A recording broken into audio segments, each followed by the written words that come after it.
अयोध्या राम जन्मभूमि देश के इतिहास के सबसे लंबे और कंट्रोवर्शियल मामलों में से एक है। राम जन्मभूमि का इतिहास बहुत पुराना है, जो 1528 से 2023 तक 495 वर्षों तक फैला हुआ है। कई इंपॉर्टेंट घटनाओं ने राम जन्मभूमि के इतिहास को मार्क किया है, जिसमें से 9 नवंबर 2019 विशेष रूप से उल्लेखनीय है, जब 5 जजेज की कॉन्स्टिट्यूशनल बेंच ने एक ऐतिहासिक फैसला सुनाया।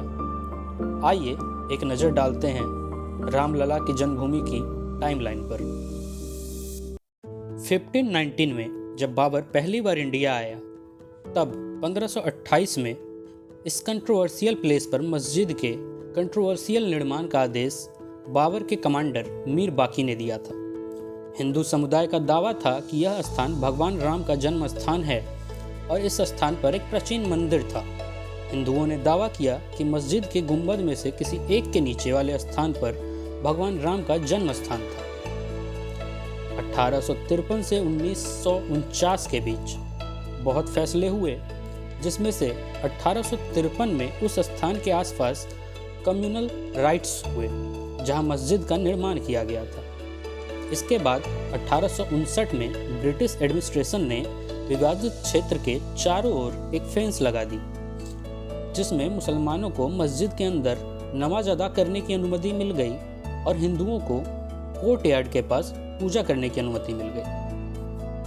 1949 में अयोध्या राम जन्मभूमि पर एक्चुअल विवाद 23 सितंबर 1949 23 सितंबर 1949 को शुरू हुआ, जब मस्जिद के अंदर भगवान राम की मूर्तियां पाई गई।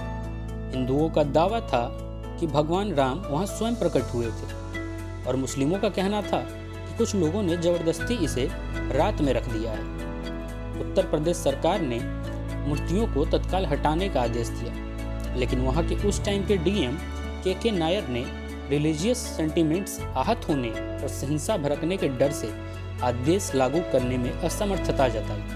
1950 में फैजाबाद सिविल कोर्ट में 2 पिटीशंस फाइल की गई। एक विवादित भूमि पर भगवान राम की पूजा की परमिशन देने की मांग कर रही थी और दूसरी मूर्तियां स्थापित करने की परमिशंस मांग रही थी।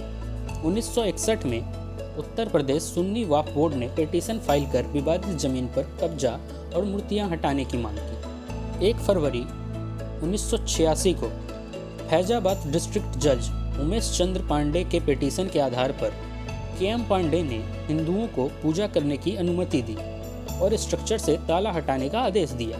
6 दिसंबर 1992 को एक ऐतिहासिक घटना घटी, जब विश्व हिंदू परिषद और शिवसेना के कार्यकर्ताओं सहित हजारों कार्यकर्ताओं ने विवादित स्ट्रक्चर को ध्वस्त कर दिया, जिसके कारण पूरे देश में कम्युनल राइट्स हुए और हजारों लोगों की जान चली गई। उसके बाद 2002 में गोधरा ट्रेन जलाने की घटना हुई, जिसमें हिंदू कार्यकर्ताओं को निशाना बनाया गया था। गोधरा ट्रेन इंसिडेंट 27 फरवरी 2002 की सुबह हुआ था, जब भारतीय राज्य गुजरात में गोधरा रेलवे स्टेशन के पास साबरमती एक्सप्रेस के अंदर आग लगने से अयोध्या से लौट रहे 59 हिंदू पिलग्रिम्स और कर सेवक्स की मौत हो गई, जिसके परिणाम स्वरूप गुजरात में दंगे हुए, जिसमें 2000 से अधिक लोग मारे गए। 2010 में इलाहाबाद हाई कोर्ट ने विवादित जमीन पर सुन्नी वक्फ बोर्ड, रामलला विराजमान और निर्मोही अखाड़ा के बीच 3 बराबर हिस्सों में बांट दिया। 2011 में सुप्रीम कोर्ट ने अयोध्या विवाद पर इलाहाबाद हाई कोर्ट के फैसले पर रोक लगा दी।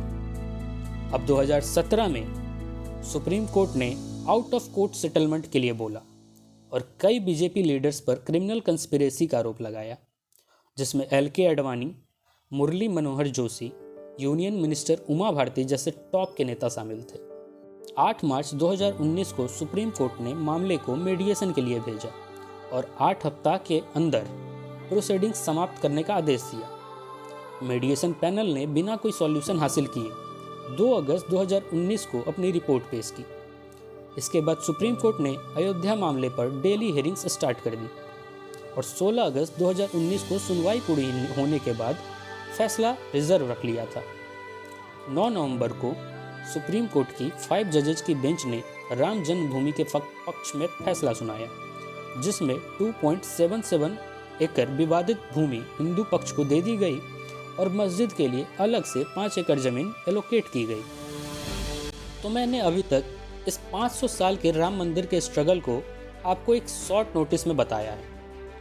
अगर आपको भी ये सब जानकर, अगर आप नहीं जानते थे, गर्व महसूस हो रहा है तो बधाई हो, हम इससे फाइनली विटनेस करने जा रहे हैं। और साथ ही साथ इसे अपने दोस्तों में शेयर ज़रूर करें ताकि वो भी इस दिन की वैल्यू और राम मंदिर का इतिहास समझ सकें। जल्द मिलते हैं अगले वीडियो में, तब तक के लिए जय श्री राम।